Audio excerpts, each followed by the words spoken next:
Good afternoon, friends.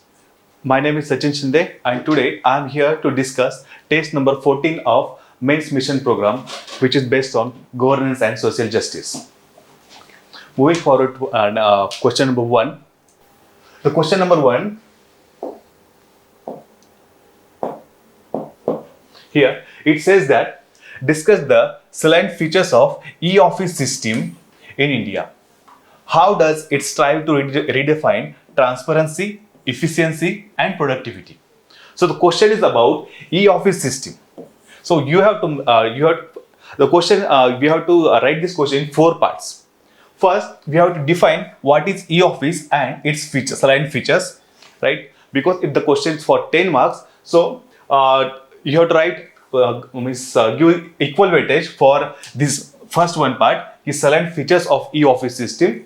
Second, how it contributes to increasing transparency, efficiency, and productivity in the governance.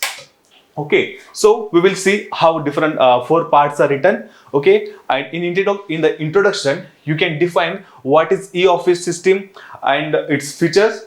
Okay, in the main body, we have to write salient features of it, and in the and other 3 parts are its role in increasing transparency, efficiency, and productivity. Okay, so as here in the mentioned introduction, e-office is what? E-office is an initiative by National Informatics Center, and it is an integral part of Digital India program. Okay, and its role is to make governance smart. What is smart governance? It is simple, moral, accountable, responsible, and transparent. So in the introduction, this will be the perfect introduction for what is e-office, and it is an integral part of Digital India program, and it is an initiative by NIC, National Informatics Center. So this much of introduction is sufficient. In the main body, in the first part, we will be discussing features of the e-office system. 3 to 4 features is enough because the question is for 10 marks, and we have to write in the 4 parts. So 2 points for each part and the conclusion. So the 3 to 4 points are enough for the features. So we know that for e-office system, it ensures electronic file system. So because of this electronic file management system, this Department of Administrative Reforms and Public Grievance Redressal system could solve many problems online or lacks of complaints online mode. So it provides e-file system or file management system. Another feature of e-office system is knowledge management system.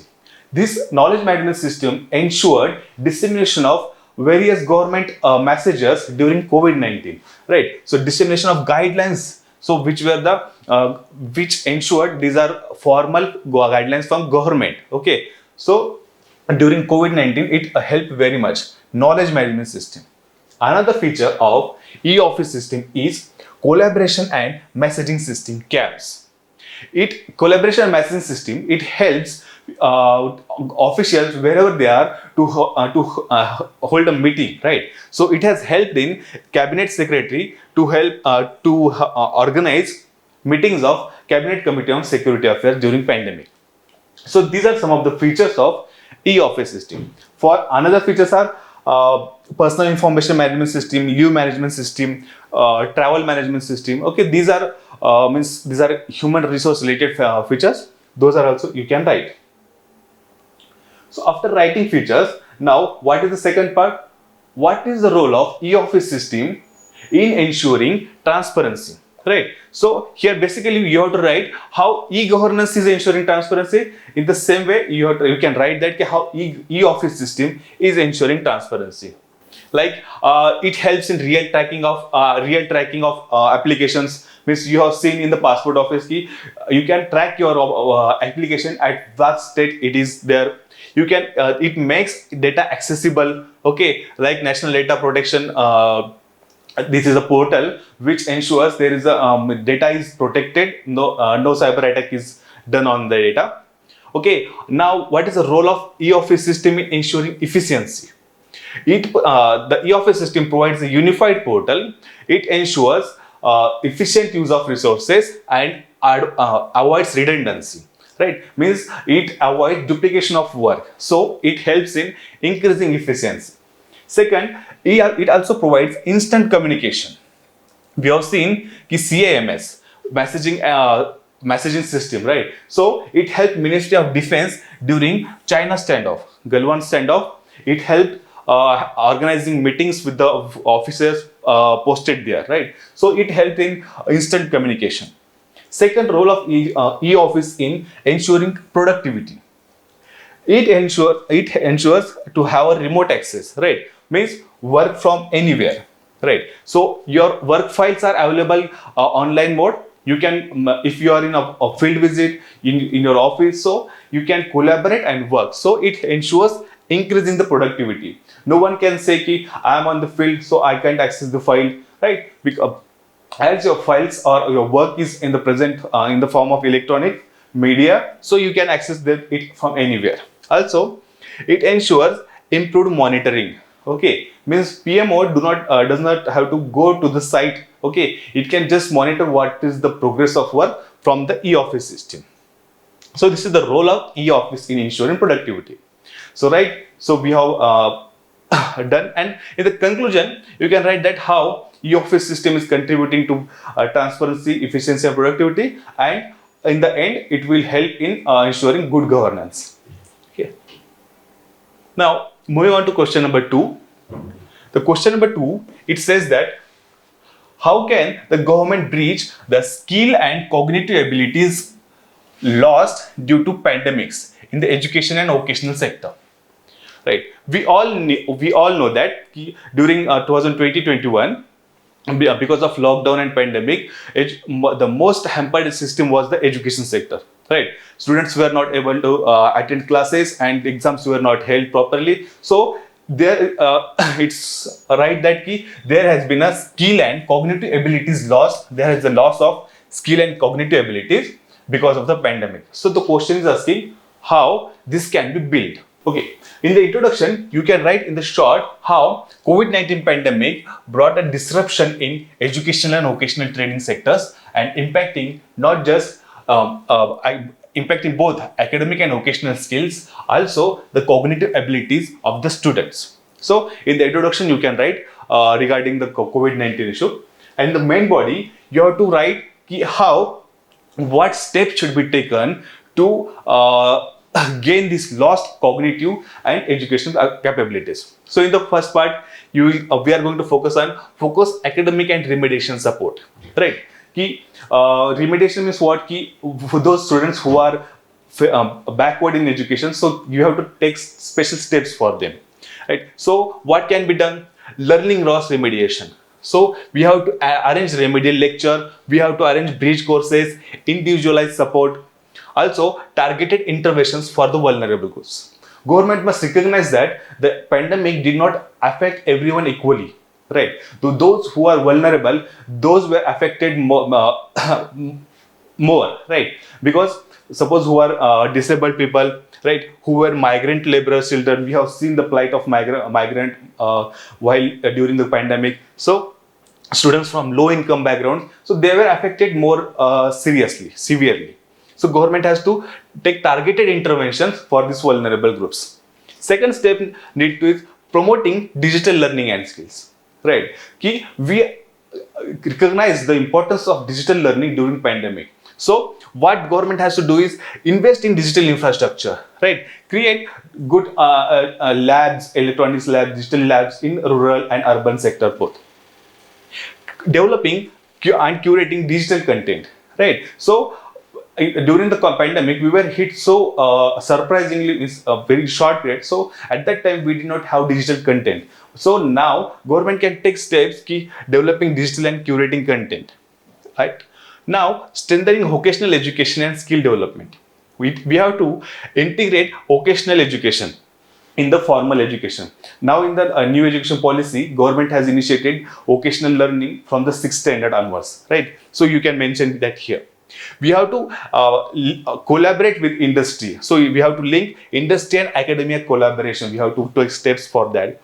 Reskilling and upskilling programs, right? Where there has been gaps in the skills, right? So we have to arrange reskilling and upskilling programs. Also, we have to focus on future skills like AI, data analysis, robotics, like that. Okay, so these main steps can help. Okay, and the last one is prioritizing well-being and social emotional development. Right? These pandemic doesn't just affected educational and cognitive abilities, it also affected the mental abilities, right? So we have to take extra step for well-being and social and emotional development. In that, you can provide mental health support, integrating social emotional learning. What is social emotional learning?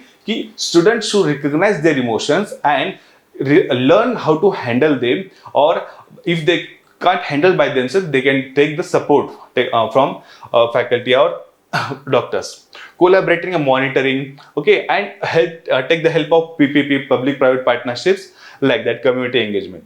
So these steps you can write how the lost cognitive and educational abilities can be regained. Okay, remedial actions can be taken. In the conclusion, we can write that bridging skill and cognitive gaps requires comprehensive, adaptable, and collaborative approach. So government alone itself cannot take the steps, right? So we require comprehensive collaborative approach involving multiple stakeholders and leveraging both traditional and innovative strategies, right? So you can this is a good conclusion, and you can end the answer here. Now the third question is, it says that what are citizen charters, right? And are they effective and critically examined? So the question clearly gives what are the different parts of the question. First, we have to write what are citizen charters, right? So basically definition of citizen charter in the introduction. Second, are they effective and critically examined? So in the critical exam itself, we have to write what are the positives of citizen charter, means how effective they are they effective? And in the second part, its limitations, and in the final part, a way forward, runningly some 2 or 3 suggestions how you can improve citizen charter bus. So these 3 parts are important in this question. So right, in the introduction we will define what are citizen charters. Yes, right, we know that the citizen charter, these are the document or these are the commitments commitment by public office, right? This is the commitment by public office which highlights what services it is going to offer, what quality services, and a defined grievance redressal mechanism. So these 3 parts are part of citizen charter. You must write these 3 parts, you must ensure in your answer. What quality of services it is going to provide, timeliness. Okay, second, grievance redressal mechanism, and third what different types of services it is going to provide. So this is the simple definition of citizen charter. In the main body, you have to write effectiveness of citizen charter. What advantages does citizen charter bring? Like it ensures transparency and accountability. You can give example of passport seva kendra, where in 90 days you can ensure the passport and you can track your application form. Also, it empowers citizens come to know about their rights, right? So it empowers citizens, reduce corruption. Now, as people know in how many days they expect service, so there is no chance of corruption there.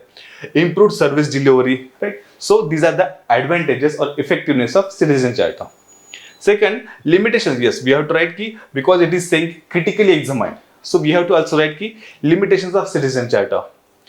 No enforceability, right? Because there is no legal backing to it. So there is non-enforceability. Second, inadequate stakeholder consultation. We know that it is based on the top-down approach, right?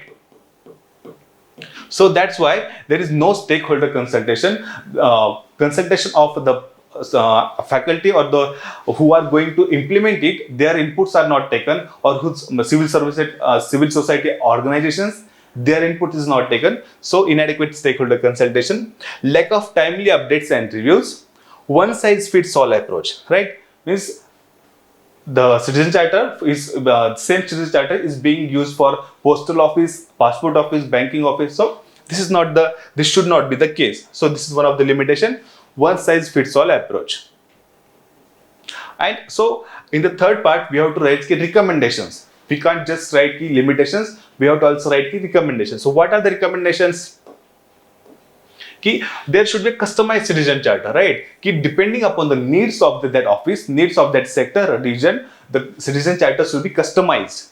It should have statutory status, right? Like RTI, right? Because of non-statutory, means there is no statutory status, there is no legal binding, or it cannot be enforced.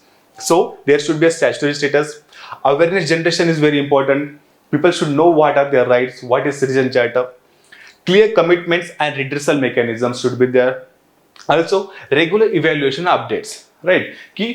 As digital technology is updating, citizen charter should also update with the time. So there should be a regular evaluation, feedback should be taken, and according to that, there should be updation of citizen charter. So in the conclusion, we can write models like Sevattam model, which emphasizes systematic approach to service delivery, can further aid in making citizen charter truly citizen-centric and achieving excellent public service delivery. Right. So we have to write this Sevattam model is very good term. So you mention it in conclusion. So it will add a good weight to your answer. Now question number 4. How does transparency strengthen local governance? So it is a very broad question and it is for 10 marks. How does transparency strengthen local governance? Explain. So basically it is, if indirect question, how adoption of e-governance strengthens local governance. So similar on that line. So we have to write importance of transparency, right? And how does it help in strengthening local governance? So in the introduction, you can write what is transparency. Transparency is what? Making the information available in the public domain, right? So you have to define what is the transparency term. Refer openness and clarity of government actions and decision making. So we have to write what is transparency and what is importance of transparency in the introduction. And in the main body, you have to write how it contributes to the making local government more efficient. So you can give examples of it builds trust and confidence, right? Because of publication of regular budgets, voluntary disclosures and reports, it strengthens public confidence in the citizens' confidence in the public offices, right? Second, it helps in enhancing accountability, right? It provides whistleblower protection policies, independent audit bodies. So that's why it ensures increasing the accountability. Combating corruption, right? As every information, every budget is in the public domain, so it helps in combating corruption. As we have seen how Commonwealth Games corruption scam was opened because of this transparency, right? To this scam, you can write examples. Driving better decision making. It helps in facilitating inclusive decision making, right? Because every data, every report is in the public domain. The inputs from the public are taken, so it ensures facilitated decision making. Or the example is like environment impact assessment. There is a public hearing, right? That is one of the part of transparency, right? And taking inputs from the local people for there. So it is also facilitates inclusive decision making. So these are the features, means how transparency helps in making local governance more inclusive and efficient. So in the sense, a transparent local government empowers its citizens by equipping them with the information and mechanisms to actively participate, hold officials accountable, and foster more trustworthy, responsive system of governance. So in the conclusion, you can write how transparency empowers citizens and ensures their participation more actively in the governance and decision making. In the conclusion part, you can write that.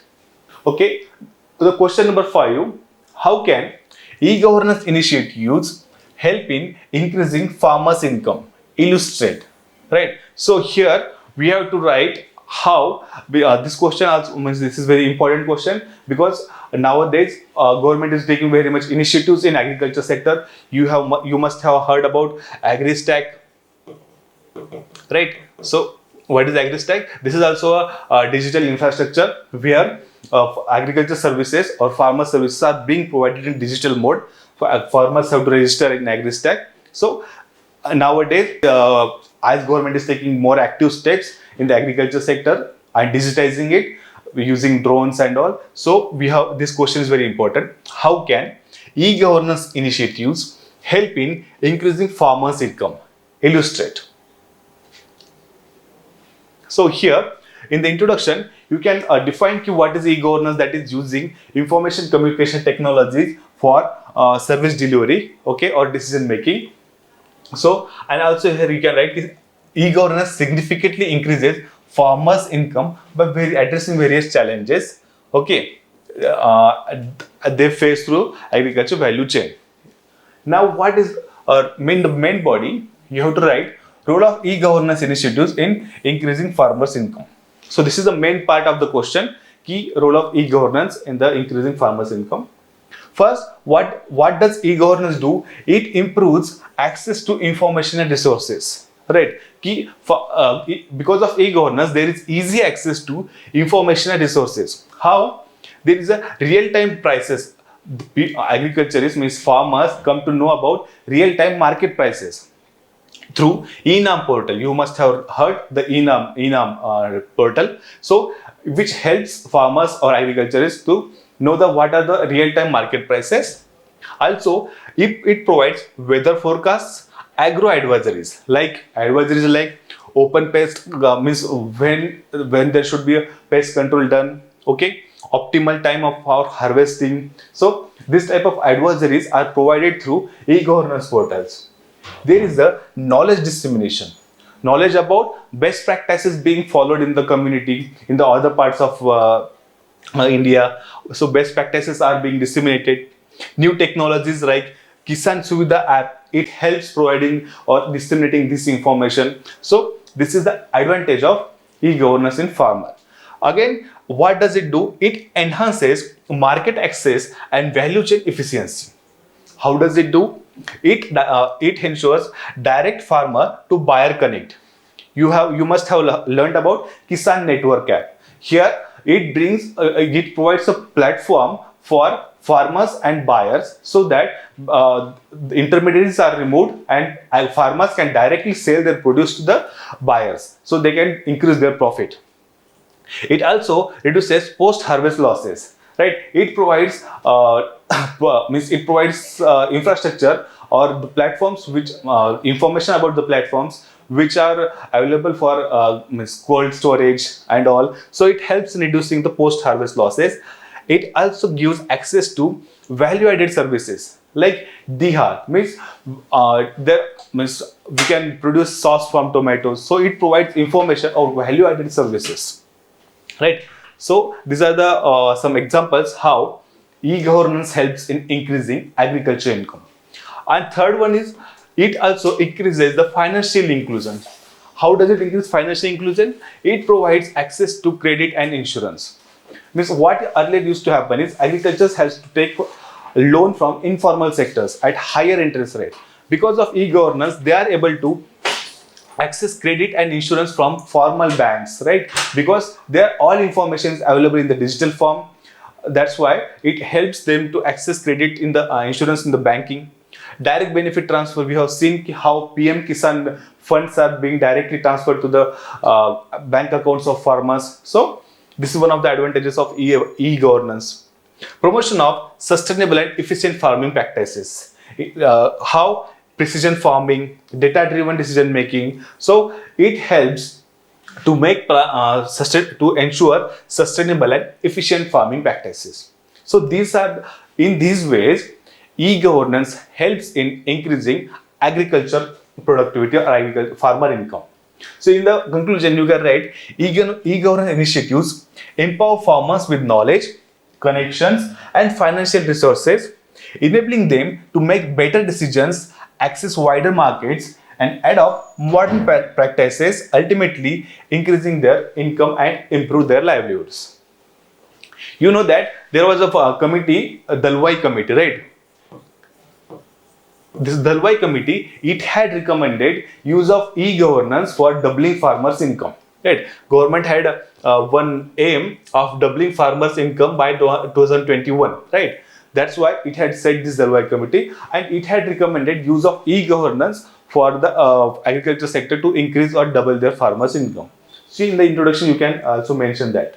Now, these were the questions for 10 marks. Now, the questions for 15 markers will be here. We have to write the answer in 250 words. Okay, so the question number 6 says that explain the impact of India's civil services reforms. Means up till now what civil services reforms have been taken. So what is the impact of the civil services reforms? Okay, that is the first part. Second, express suggestions made by number of eminent committees. So we have to here give what suggestions number of eminent committees have given for efficient governance. So it has two major parts. First part we have to write what is the impact of civil services reforms. Means up till now what reforms have been taken, what is their impact. So here we have to write both key positive impacts, what has happened, and what are the limitations.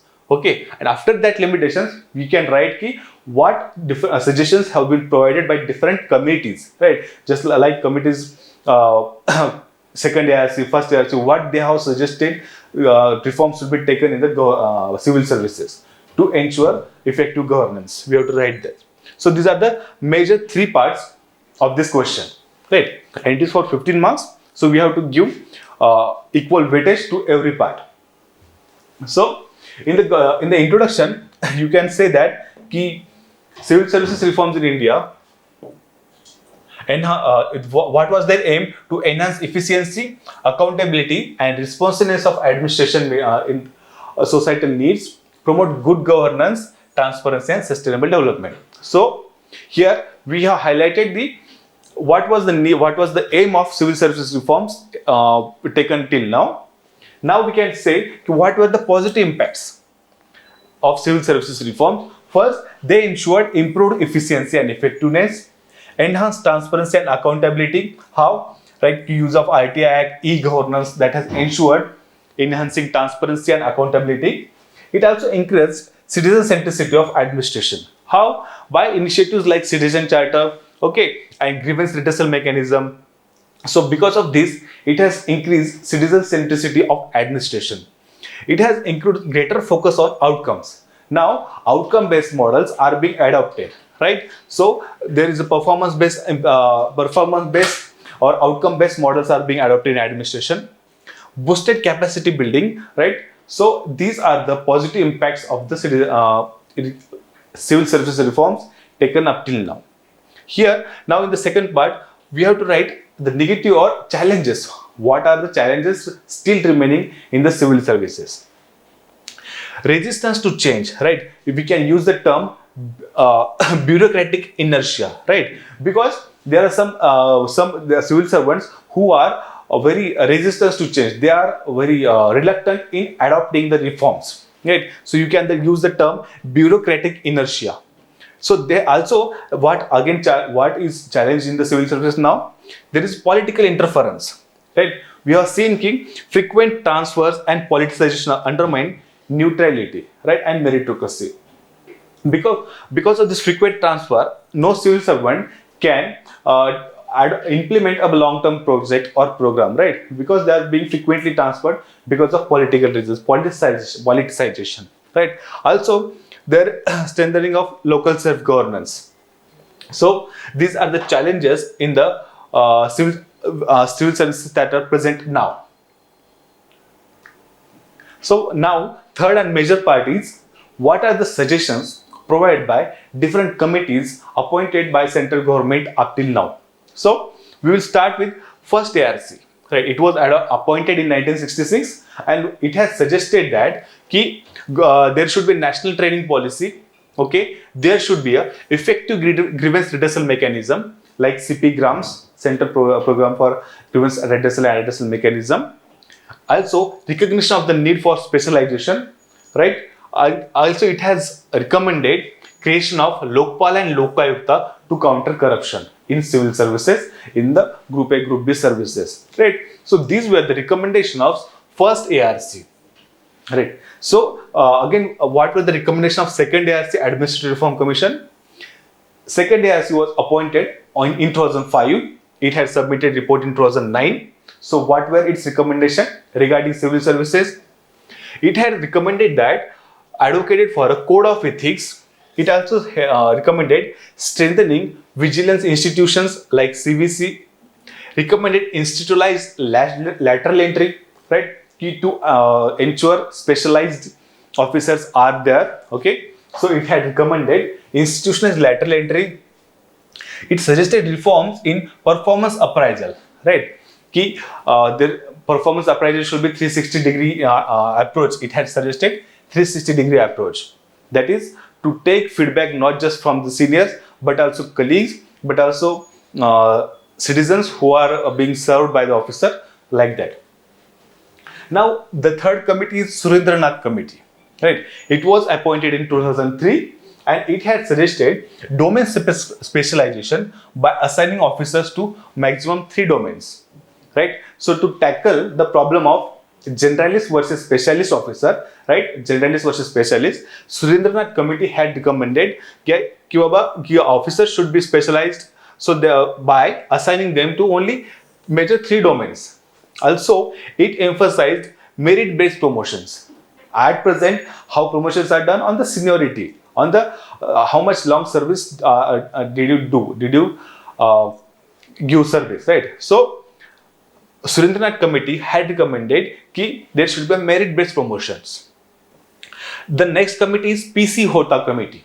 It was appointed in 2004 and it has advocated for domain assignment to encourage skill acquisition and career planning, right? So basically it is focusing on specialized, making generalist officers specialized, right? So Hota committee's recommendations were these.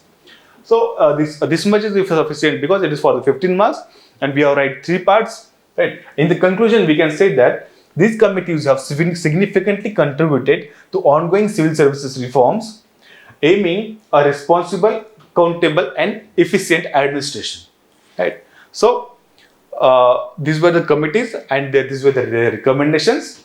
Now the question number 7, it says that publicly naming and shaming might be a flawed process, but it is the only option available for any hope of justice for many victims of sexual harassment. Critically examine. So the question is saying, we have seen the campaign means not now, but in the back in 2022-23, there was a #MeToo campaign, right? Here, who were the victims of sexual harassment at workplaces or any places, they openly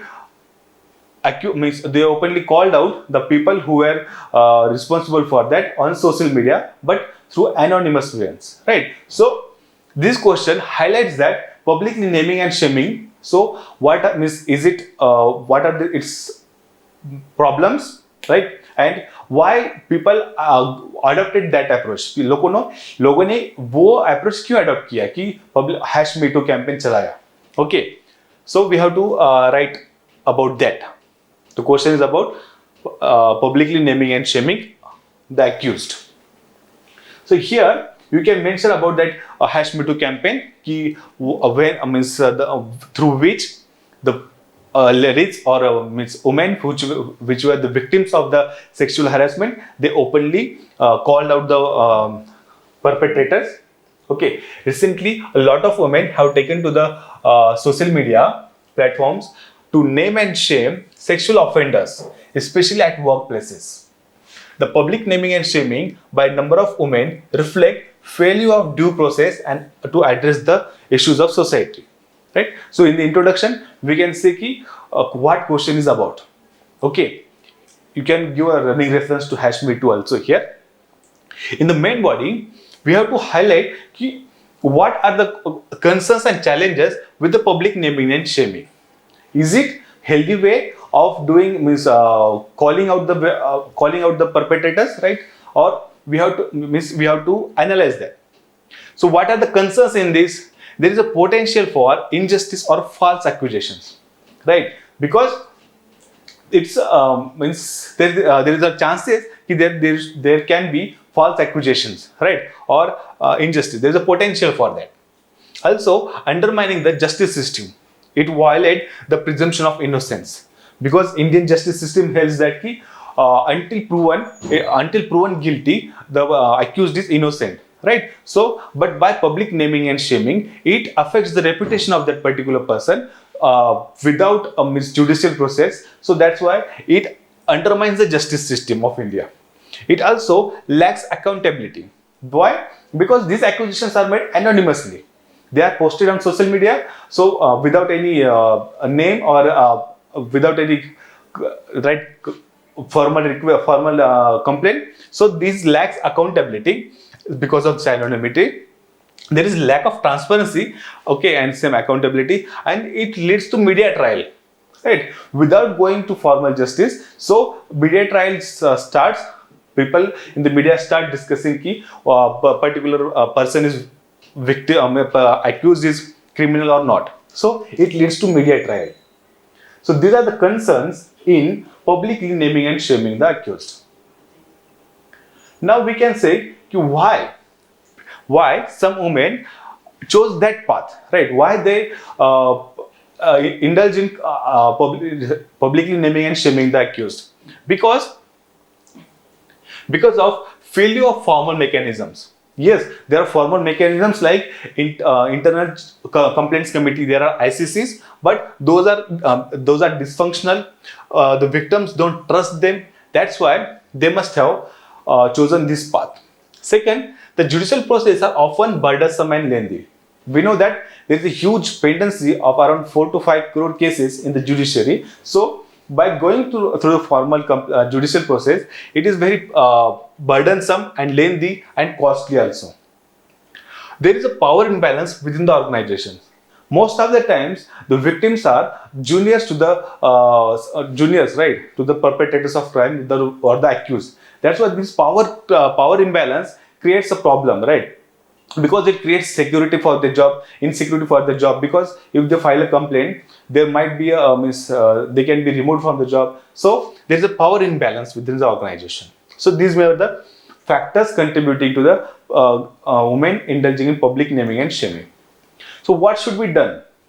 Alternative approaches and strengthening the existing mechanisms. So what should be done? It is improving institutional responsiveness, right? Making internal complaints committee more autonomous, accountable, and efficient. So that is one of the way. Promoting restorative justice, right? The approach or judicial system's approach should be citizen-centric as victim-centric, right? As it is, we can see in the POSCO cases, right? The approach is victim are kept at the center. Their concerns are addressed first. There should be a sensitizing criminal justice system, right? How these cases should be handled. The judges and the legal professionals should be sensitized. They should be given training. Addressing societal attitudes, challenging the victim shaming, right? In most of the cases, what happens is victims of sexual harassment and their family are named and shamed. Okay, so this should not happen. So there need to be addressing the societal attitude, right, of the naming and shaming of victims and their family. So right, so this should be the steps. These steps should be taken, right? Now in the conclusion, we can say that a comprehensive approach that strengthens formal redressal systems like internal complaints committee and she-box like that. So that strengthens formal redressal systems, promotes victim support, and addresses the root causes of sexual harassment is essential that victims receive true justice in a fair and effective manner. Right? So this is the conclusion. So the question number 8. E-governance question number 8 is about e-governance is a probable solution for governance gap in the Indian policy implementation, but comes with many functional challenges. Examine. Okay, so basically the question is about e-governance, right? It says that e-governance as a probable solution for governance gaps in policy implementation. So basically it is saying that what are the advantages of what is the application or advantages of e-governance. Also in the second part it says that but comes with many functional challenges. So basically we have to write what are the limitations, what are the challenges in the e-governance. Okay, these are the two parts. Okay, first part is this, how e-governance is a probable solution, and second part is it comes with many functional challenges, so we have to write the challenges, and the third part, obviously after challenges you can't leave the answer there, you have to write probable solutions, right? What steps should be taken to address those challenges? So we will see how we have to approach this question. So in the introduction, here again you can write key definition of e-governance. It is use of ICT to enhance efficiency, transparency and accessibility, right, of government processes, services and interactions with citizens. Simple introduction. In the main body, you have to write how e-governance as a probable solution for governance gap in policy implementation. So under this headline, you can write key advantages of e-governance, like it ensures transparent and accountable processes, like online PDS in Kerala, right? Because of this online PDS distribution in Kerala, there is very efficient distribution of PDS products, and the leakages are addressed, right? Leakages are reduced. So ensuring transparent and accountable processes. Also, because of e-governance, it ensures providing efficient service delivery. We can give the examples of passport service, or you can give the examples of IRCTC, right? So that is ensuring efficient service delivery. It helps in providing direct benefit transfer, right? Because of that, it reduces leakages and improves targeting, right? Because of direct benefit transfers, intermediaries are removed and the funds are directly transferred to the beneficiaries. So it reduces leakages and improves targeting. Citizen participation and feedback is taken. You know that my Gov, this is the portal where you can file your complaints, or you can provide feedback to the government services. So citizen participation is increased, their feedback is taken.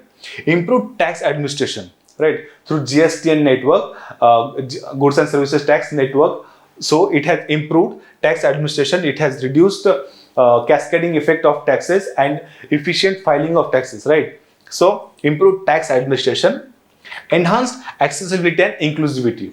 We have seen at every rural places there are common service centers, right, through which you can access many government services.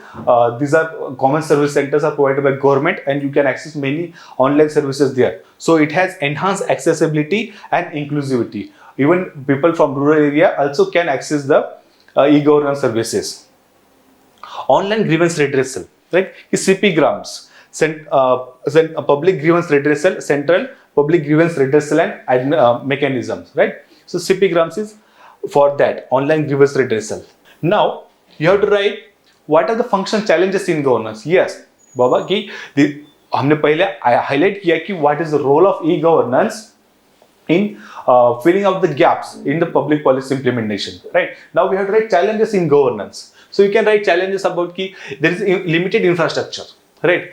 Specifically in rural areas, there is a lack of availability of internet or digital computers. So you can write there infrastructure is limited.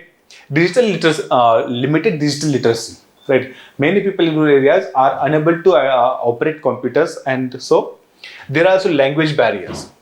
So all the data or digital information is not available in vernacular languages, right? We have there are a lot of local languages, right? All people cannot understand English, so there is lack of availability. There is a language barrier. Information not available in all local languages. There are also risk of cyber security, right? We have heard that there is data breach, there is a identity theft. Okay, so it also because of the, increasing digitization, cyber thefts, cyber frauds are also increasing. Right? So also there is a resistance to change, right? As we have seen, bureaucratic inertia. So bureaucrats or officers are hesitant in adopting new technology. So this is one of the challenge in the e-governance. So how can we overcome them? So we have to in the third part we have to provide solutions to address these challenges. So one of the solution is enhancing digital literacy, right? Government has scheme PM Disha, Prime Minister Gramin Digital Saksharata Abhiyan, right? So increasing its reach, also increasing digital infrastructure, we know that ki Bharat broadband network, through which all Gram Sabhas are being connected with optical fiber communication cables, right? So we can expand the reach of that BBIN.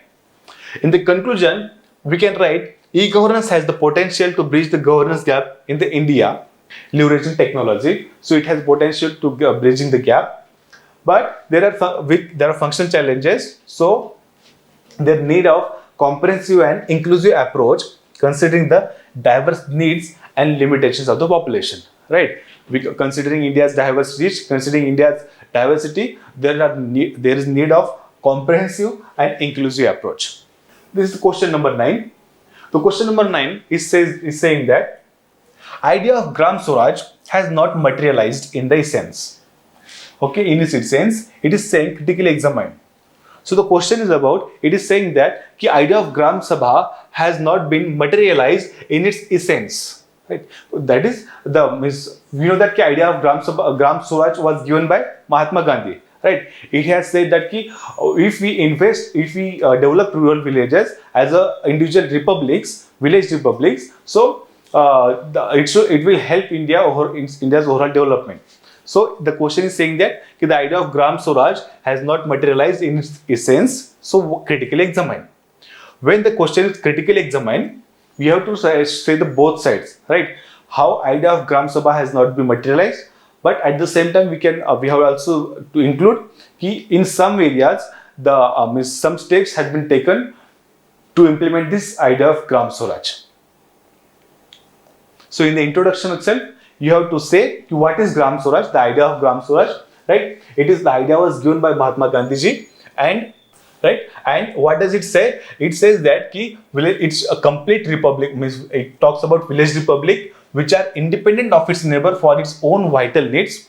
What are independent village republics? Those are independent from its neighbors of its whole vital needs, but they are interdependent for many others which needs dependence necessity, makes dependence necessity, right? Means for vital needs they are efficient, right? For like food or cotton, means cloth for their cotton, they are sufficient, but for other needs they are independent, and this dependence is necessity. Okay, so this is the idea of Gram Swaraj. It talks about independent village republics. Now, so we have to first write what is the first part of the question, that is Gram Swaraj has not materialized in its essence, and we have to support it by arguments like why did not it materialize? Because centralized planning and industrialization, right? After independence, we adopted the planning approach which was in socialistic countries like Russia. We adopted centralized planning and industrialization. This led to diverging from Mahatma Gandhi's view of decentralization and village republics, empowering villages as republics. So we diverted from that approach because of this adopting centralized and planning. Limited power and funds to panchayats, right? We have seen panchayats suffer from funds, functionaries and functions, right? So you have to write that also. There has been political interference and bureaucracy in the panchayats. We know that bureaucrats are not ready to give up their power, give up their authority, right? That's why that is one of the reasons why panchayats are not being effective, right? Second, there has been administrative decentralized platitude, right? 29 subjects should have been given to the panchayats, right? These are not being done in many states, right? So, however, Gram Swaraj has materialized in its sense in some ways, right? Means some steps are being taken to ensure Gram Swaraj. What are the steps? That there has been a constitutional status to panchayats, right? हमने through 73rd and 74th constitutional amendment panchayat को हमने constitutional status दिया है, right? So उससे क्या होता है कि periodically elections लेना, separate constitutional body for conducting elections or all that. Focus on rural development initiatives, like government has initiated some schemes like Rajiv Gandhi. This is the schemes like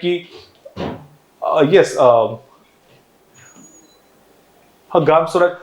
Gram Swaraj Abhiyan, right? Rajiv Gandhi Gram Swaraj Abhiyan, like that schemes. Positive examples of local governance.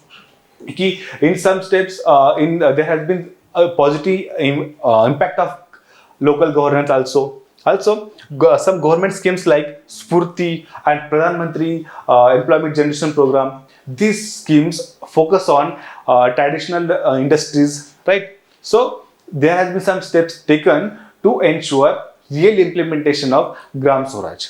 Right? So in the conclusion, we can say that Gandhi believed that India will have to live in villages. Right? He highlighted the importance of villages through his quote, like he said that if villages perish, India will perish. Right? Perish too. So he highlighted the importance of villages. So the task before us is to strengthen, revitalize local institutions, gradually move forward towards Gandhi's concept of Gram Swaraj, which will overall address the traffic issues, load on resources in urban areas, right? Why highlighting the importance of Gram Swaraj, right? Or ensuring village republics are developed, built.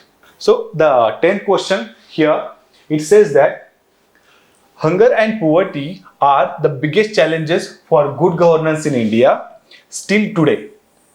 What does it say? It is saying that hunger and poverty are still big challenges for good governance in India still today, after 75 years of independence. Evaluate how far successive governments have progressed in dealing with these humongous problems and suggest measures for improvement. Right? So clearly it has given 3 parts. First part, we have to say in the introduction, despite after 75 years of independence, still there are issues of hunger and poverty in India. They are biggest challenges. Second, we have to evaluate what steps had been taken, right, by successive governments and what were their impact. And the third part, we have to suggest measures to address this issue in the long term in a sustainable manner. So we'll move right, in the introduction we have to write despite India being now at fourth largest, right? Despite India being the fourth largest economy and third largest in PPP terms, large portion of India suffers from undernutrition. Okay, we have a poor rank in Global Hunger Index. Like, despite India's economic progress, it grapples with severe hunger and poverty. Like, Global Hunger Index score is 27, which says that we are in a serious category, right? And it also ranks India 105th out of 127 countries. So it's a poor ranking, right? So 105th out of 127 countries, and with world's highest wasting rate, child wasting in India at 19.3%. So it addresses the first part of question, still despite 75 years or making economic progress, still these hunger and poverty are major challenges in India. Okay, so we have to write the second part is what are the progress, what achievements till now. Different governments has taken different steps. So what is their achievements? Like Garibi Bachao Andolan or steps like National Food Security Act has been taken. So what are their impacts? We have to highlight that. In the economic growth and poverty reduction, this has resulted into the economic growth and poverty reduction. According to World Bank, extreme poverty rate in India has fallen from 16%, it was 16% in 2011 and 12. At present, it is 2.3%. Right? Because of successive government steps, right? The extreme poverty rate in India, according to World Bank, has fallen from 16% to 2.3% in 2022-23. Second, government has taken so much welfare steps, welfare programs like MG Narega, which provides 100 days employment, right? Pradhan Mantri Jan Dhan Yojana, Pradhan Mantri Awas Yojana for housing for all under this National Food Security Act, PM Poshan and midday meal to address nutritional needs, right? So these are the steps taken by the government. So social welfare programs has been organized. There has been a focus on agriculture and food production, like Pradhan Mantri Kisan Sinchay Yojana, right? Pradhan Mantri Fasal Bima Yojana, PM Kisan, Right? Under this, a fixed sum of 6,000 is provided in 3 installments to every farmer. Right? So these are the steps taken for agriculture and food production. Targeted nutrition initiatives like PM Matra Vandana Yojana. So these are the steps being taken to address this problem. But so what are the challenges and areas of improvement? So there is a persistent hunger and malnutrition. There is efficient public distribution system. The PDS is in some areas it is full of leakages, or it is not. There has been inclusion and exclusion errors in PDS. There is post-harvest losses and food waste. Almost 32% of food produced in India is lost in the post-harvest losses, right? So these are the challenges or areas of improvement. So what should be taken? What steps should be taken, right? Because last part of the question says that suggest measures to address poverty and hunger. So what steps should be taken? There should be strengthening and diversity of PDS, right? So there should be, means now PDS provides food grain and oil, but it should diverse to providing nutritious food. There is need of expanding one nation, one ration card scheme to address the migrants also get the benefit of this scheme. Also, investing in climate resilient agriculture, right? Climate change has risen as a very serious problem to agriculture production. So there is need of investing in climate resilient agriculture, enhancing nutrition education and behavior change, right? Campaigns like Fit India, campaigns like Poshan Maha, right? So these are need of the hour. Improving post-harvest management and reduce food waste, right? Investing in technologies which ensure post-harvest losses are reduced. Okay, so what is the conclusion? A comprehensive approach involving strong political will, improved policy implementation, equitable resource distribution, technological advancements, and community participation is needed for a food secure and hunger-free India. Right? So this was the question about how still the poverty and hunger is the major serious issue in India and what measures should be taken to address it. Right? So this was the last question. Yes. Thank you.